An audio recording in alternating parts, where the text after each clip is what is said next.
যে এখন কোনো ঝড় বৃষ্টি নেই বা মেঘ নেই, তার মানে কিন্তু এই নয় যে ঝড়টা চলে গেছে।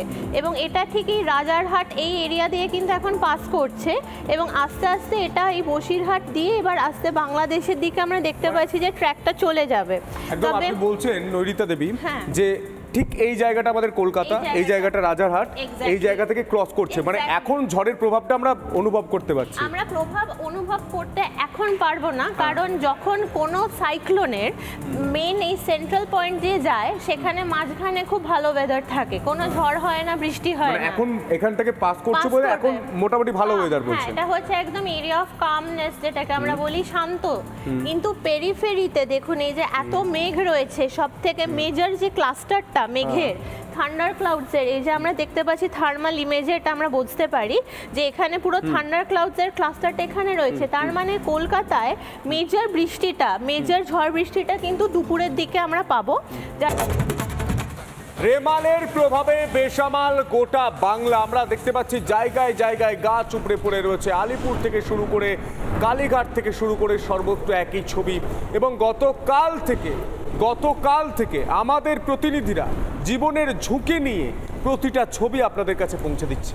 একেবারে গ্রাউন্ড জিরো থেকে প্রত্যেকটা ছবি, প্রত্যেক মুহূর্তের আপডেট আপনাদের সামনে আমাদের প্রতিনিধিরা তুলে ধরছেন। বিভিন্ন জায়গা থেকে রয়েছেন, গঙ্গাসাগর থেকে শুরু করে দীঘা থেকে মন্দারমণি, একাধিক জায়গায় রয়েছেন আমাদের প্রতিনিধিরা। শহর কলকাতাতে তো রয়েছে সন্তু, তবে আজকে আমাদেরকে এই বিষয়টা জেনে নিতে হবে যে রেমালের প্রভাব, সেই প্রভাব রাজ্যে কতটা পড়ছে এবং শহর কলকাতাতেই বা কিভাবে প্রভাবটা পড়তে পারে।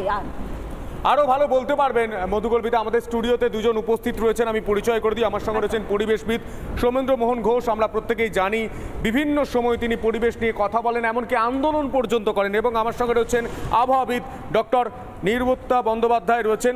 আমি প্রত্যেককে স্বাগত জানাই এবং আমি অবশ্যই উনি পুরো আমরা দেখানোর চেষ্টা করব, উনি বোঝানোর চেষ্টা করবে ঝড় এখন কোন জায়গায় পৌঁছে গিয়েছে, ঝড় এখন ঠিক কোন জায়গায় রয়েছে। আমি প্রথমেই আপনার কাছে আসার চেষ্টা করব। প্রতিদিন আপনি লড়াইটা একটাই করেন যে আমাদের পরিবেশকে বাঁচাতে হবে। সেই জায়গায় দাঁড়িয়ে আজ কলকাতার পরিস্থিতি কি? আমাদের কাছে এখন পর্যন্ত যেটুকু খবর, প্রায় 60টার কাছাকাছি গাছ উপড়ে পড়েছে। দেখো, সন্ধে 5:30টার সময় আমি কলকাতা কর্পোরেশনকে বারবার ফোন করেছি কন্ট্রোল রুমে, আমার কাছে রিপোর্ট আছে। তখনই বলছে আমাদের অলরেডি কলকাতায় তখন ঝড় শুরু হয়নি কিন্তু বৃষ্টি হচ্ছে, বললো অলরেডি অনেক গাছ উপড়ে গেছে। তখন আমরা বললাম এই লোকেশন দিয়ে যে এই সমস্ত জায়গায় গাছগুলো হেলে আছে, আপনারা তাড়াতাড়ি আসুন, ব্যবস্থা করুন। ঠিক আজকে সকালে দেখলাম সেই সমস্ত জায়গায় গাছগুলো পড়ে আছে।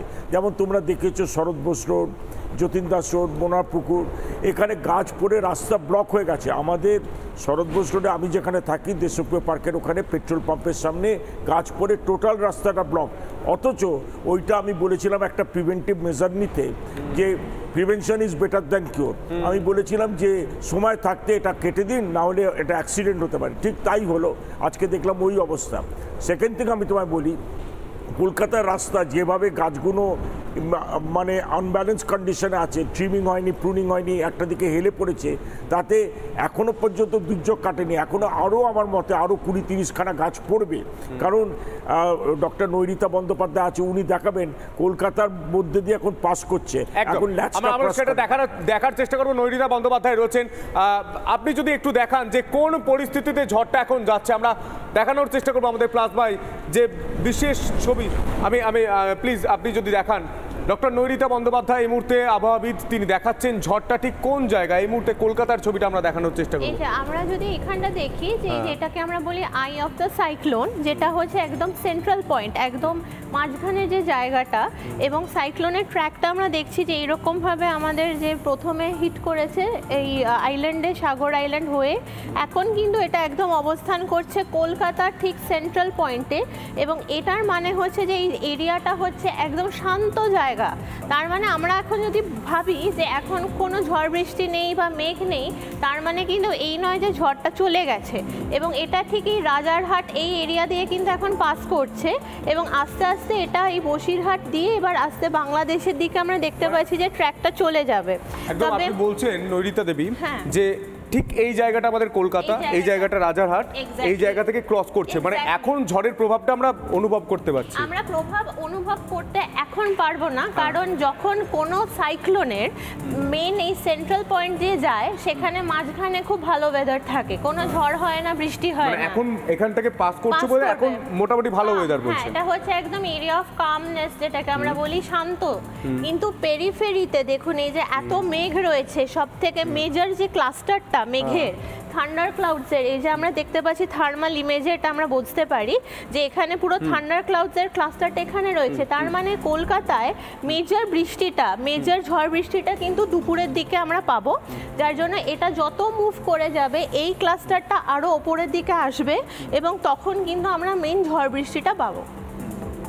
বেশ, আমরা দেখলাম এই মুহূর্তে কিন্তু ঝড় অর্থাৎ রেমাল এই কলকাতা শহরের উপর দিয়ে যাচ্ছে এবং একাধিক গাছ পড়ে গিয়েছে। সেখানে মধুকল্পিতাও আমার সঙ্গে রয়েছে।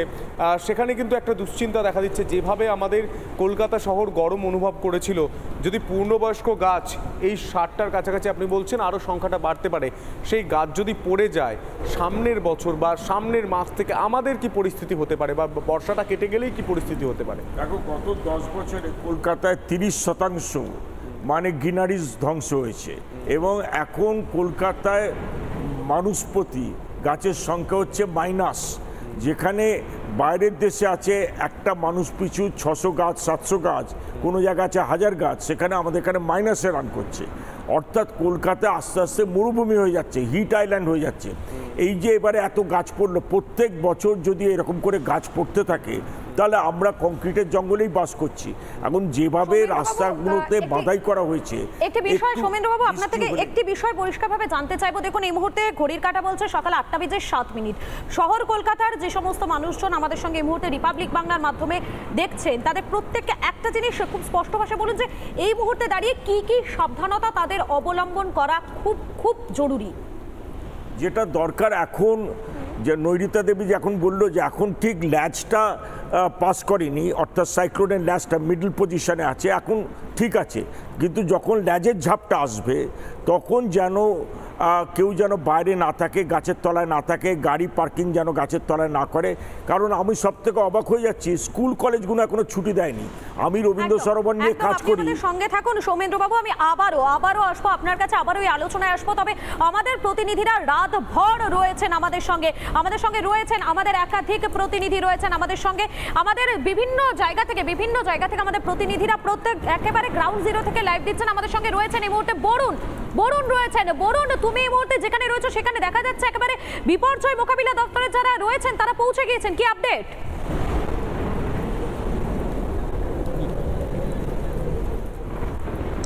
হ্যাঁ, এই মুহূর্তে আমি দাঁড়িয়ে আছি গঙ্গাসাগরের মায়াগোয়ালিনী ঘাটে যাওয়ার যে রাস্তা, সেই রাস্তায় বড় বড় গাছ বেশ কিছু দূরে দাঁড়িয়ে আছি, দেখতে পাচ্ছেন ওই একটা গাছ দাঁড়িয়ে আছে, দূরে গাছটা হেলে পড়েছে। এখানে একটা বাড়ি ছিল, সেই বাড়ির উপর এই বড় গাছটা পড়েছে। সারা রাত জেগে বিডিও গঙ্গাসাগর কানাইয়া কুমার, যিনি এই ডিজাস্টার ম্যানেজমেন্টকে নিয়ে সারা গ্রামে গ্রামে ঘুরে বেড়াচ্ছেন, আমার কাছে তিনি দাঁড়িয়ে আছেন। স্যার, আপনার সঙ্গে একটু কথা বলবো যে এই মায়াগোয়ালিনী ঘাটে যাওয়ার যে রাস্তা, এছাড়া গঙ্গাসাগরের বিভিন্ন প্রান্তে বড় বড় গাছপালা, ঘরবাড়ি ক্ষতি হয়েছে, কি ধরনের ক্ষয়ক্ষতি দেখলেন? দেখুন, আমাদের কোনো হিউম্যান ক্যাজুয়ালিটি হয়নি, অথবা কোনো ব্যক্তি ইনজার্ড হয়নি। আমাদের মানে অনেকগুলো গাছ পড়ে যাওয়ার একটা কমপ্লেন্স আসছে, তো সেইগুলোকে জাস্ট আমরা এবার হিউম্যান লাইফ নর্মালেন্সিতে নিয়ে যাওয়ার আমরা চেষ্টা করছি। এখানে কতগুলো গাছ পড়ে? অনেকগুলো, 50-60টাতেই রাস্তার কিছু জাস্ট মিটারের মধ্যে পড়েছিল, সেগুলোকে এবার পরিষ্কার হচ্ছে। কিছু কিছু জায়গাতে প্রবলেম হচ্ছে, সেখানে একটু দিয়ে ইন্টারফেয়ার করে ওটাকে। রাতে ভিজে আপনি গাছগুলো? সবাই কাজ করছে, সব ছেলেরাই কাজ করছে, আমাদের হায়ার অথরিটিরাও কাজ করছেন, আমরাও ওনাদের। রাতে এই ডিজাস্টার ম্যানেজমেন্টকে নিয়ে তিনি বিভিন্ন জায়গায় গ্রামে গ্রামে ঘুরেছেন, যেখানে এই যে দেখতে পাচ্ছেন বোঝা যাচ্ছে যে সেখানে বিপর্যয় মোকাবিলা দপ্তরে যারা রয়েছেন তারা ইতিমধ্যে পৌঁছে গিয়েছেন এবং গাছ সরিয়ে কিন্তু রাস্তা পরিষ্কার করার কাজ শুরু হয়ে গিয়েছে। তুমি থাকো আমাদের সঙ্গে বলুন, একাধিক জায়গার ছবি আমরা আপনাদের সামনে তুলে ধরছি।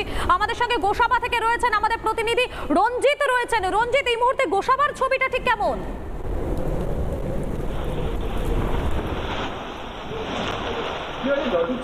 একদমই মধুকল্পিতা, তোমাকে গোসবার চিত্র দেখাবো যে রেমালের যার প্রভাব, সেই প্রভাব তোমাকে দেখাবো। তুমি দেখতে পাচ্ছ গোসবার আমি একটা হোটেলে রয়েছি, সেই হোটেলের চিত্র তোমাকে দেখাচ্ছি। তুমি দেখতে পাচ্ছ হোটেলের মধ্যে জল জমে গেছে। ক্যামেরা পার্সন তুহিন যে চিত্র দেখাচ্ছে তুমি দেখতে পাচ্ছ, আমি এই যে জল আমার, তুমি দেখতে পাচ্ছ আমার জল, কতটা জল তুমি দাঁড়িয়ে গেছে তুমি দেখতে পাচ্ছ। বৃষ্টি, মুষলধারে বৃষ্টি, এবং সেই হোটেলের ছাউনির নিচে তুমি দেখতে পাচ্ছ, এবং এখানে একাধিক জায়গায় তুমি দেখতে পাচ্ছ জল। এবং তোমাকে চিত্র দেখাবো মধুকল্পিতা, তুমি দেখতে পাচ্ছ হোটেলের মধ্যে আমি হাঁটছি জলের মধ্যে। তুহিন আমার ক্যামেরা পার্সন যে ছবি দেখাচ্ছে তুমি দেখতে পাচ্ছ একাধিক জায়গায় এখানে জল জমে গেছে, এবং এখানকার মানুষ তারা কিভাবে রয়েছে তোমাকে চিত্র দেখাচ্ছে। তুমি দেখতে পাচ্ছ এই হোটেলের ঘর, সেই ঘরের সামনে জল দেখো মধুকল্পিতা, ক্যামেরা পার্সন তুহিন দেখাচ্ছে এই যে জল, এই এত পায়ের যে উপরে জল একদম, মানে তোমাকে দেখতে পাচ্ছ তুমি এখানকার মানুষজন কেমন রয়েছে, কথা বলার চেষ্টা করবো এখানকার মানুষজন।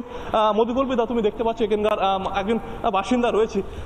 এই যে রেমাল, তার প্রভাব, এবং সকাল থেকে বৃষ্টি ঝড়, মানে কতটা আতঙ্কের মধ্যে সুন্দরবনের মানুষজন। শুধু মানুষ তো আতঙ্কের মধ্যেই আছে, কাল থেকে এই অবস্থা আছে। আমরা শুনেছিলাম 11টার সময় ল্যান্ডফল হবে, তার জন্য আমরা প্রচণ্ড চিন্তায় ছিলাম। যাই হোক, মানে বড় দুর্ঘটনা ঘটেনি, এটা একটা বিরাট ব্যাপার। কিন্তু এই যেভাবে ক্রমাগত জল পড়ছে, ক্রমাগত বৃষ্টি হচ্ছে, তাতে যে কোনো বাঁধ যে কোনো সময় ভেঙে যেতে পারে, বা একটা ছোট একটা জায়গা থেকে যদি ফুটো হয়ে যায়, সেখান দিয়ে সোজা মানে হুড়হুড়িয়ে জল। প্রশাসনের আধিকারিকদের কারো দেখা পেয়েছেন এখানে? এখনো পর্যন্ত দেখতে পাচ্ছি না, তারা কি ভাবছে জানি না, আমি বলতে পারবো না। কোনো প্রশাসনিক নেই, কেউ তো কাউকে তো দেখা যাচ্ছে না। এবছর তো কাউকে দেখা যাচ্ছে না, অন্যান্য বছর একেবারে বোঝাই যাচ্ছে যে সেখানে একেবারে পরিস্থিতি ভয়ঙ্কর হয়ে রয়েছে। হোটেলের সামনে জল জমে রয়েছে। তুমি থাকো রঞ্জিত আমাদের সঙ্গে, আমাদের একাধিক প্রতিনিধিরা একেবারে জীবনের ঝুঁকি নিয়ে গ্রাউন্ড জিরো থেকে প্রত্যেকটা মুহূর্তের ছবি আপনাদের সামনে তুলে ধরছে। গতকালকেও আমরা দেখেছিলাম, গতকাল রাতে যখন ঠিক ল্যান্ডফল হয়, ঠিক তখনও আমাদের প্রতিনিধিরা প্রত্যেকটা মুহূর্তের আপডেট তুলে ধরেছেন। এবং এই যে রিমালের যে প্রভাব, সেই প্রভাব পুরো রাজ্য জুড়ে পড়েছে। দেখতেই পাচ্ছেন আপনারা এক একটা জায়গার কি ভয়ঙ্কর পরিস্থিতি। গঙ্গাসাগর থেকে শুরু করে, গোসাবা থেকে শুরু করে বিভিন্ন জায়গার পরিস্থিতি আপনাদের সামনে তুলে ধরলাম।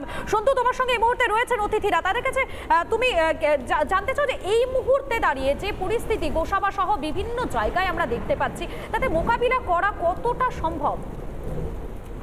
শোভেন্দ্রবাবু, কি মনে হয় যে এই দিনটা দেখার জন্য আমরা নিজেরাই দায়ী? আমরা সুন্দরবনের যে ছবিটা বারবার দেখি, যে বাঁধ ভেঙে যাচ্ছে, জল ঢুকে যাচ্ছে, বাড়ি ভেঙে যাচ্ছে, কিন্তু সুন্দরবনের আসল ছবিটা কি? আপনি তো পরিবেশবিদ, সুন্দরবন নিয়েও কাজ করেন দীর্ঘদিন ধরে, কি মনে হয়?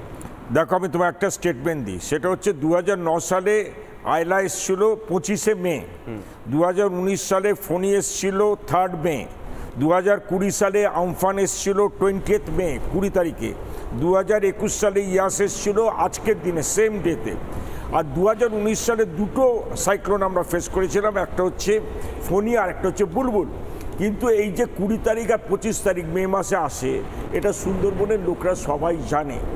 আর এই যে কাঁচা বাঁধ এখন বৃষ্টিতে ভিজে সব তৈরি করছে, এই বাঁধটা থাকে না। যখন সাইক্লোনটা চলে যায়, কিছুদিন বাদে ভুলে যায়, এই বাঁধটাকেই ওরা কেটে ফেলে। একটা বিশেষ চক্র আছে, তারা এই বাঁধটাকেই কেটে ফেলে নোনা জল ঢুকিয়ে খাল কেটে কুমির আনা বলে, দিয়ে মাছের ভেড়ি, চিংড়ি মাছের চাষ করে, যেমন আমরা দেখেছি সন্দেশখালিতে হয়েছে। তো এই নোনা জল এমনিতেই আমরা ঢুকিয়ে দিচ্ছি। আবার এরপরে যখন 26 মিটার বা যখন মাতলা নদীর জল বাড়ছে, রায়মঙ্গলা নদীর জল বাড়ছে, সব তো ঢুকে যাচ্ছে ভেতরে। মানে খাল কেটে কুমির আনার মতো ঘটনা ঘটছে এই সুন্দরবন থেকে শুরু করে এই আমরা দেখতে পাচ্ছি সন্দেশখালি, সর্বত্র এই ছবি উঠে আসছে, এবং তার জন্য মানুষকে ভুগতে হচ্ছে। একটা চক্র কাজ করছে। এই জায়গা থেকে আমরা আবারও আলোচনায় আসবো।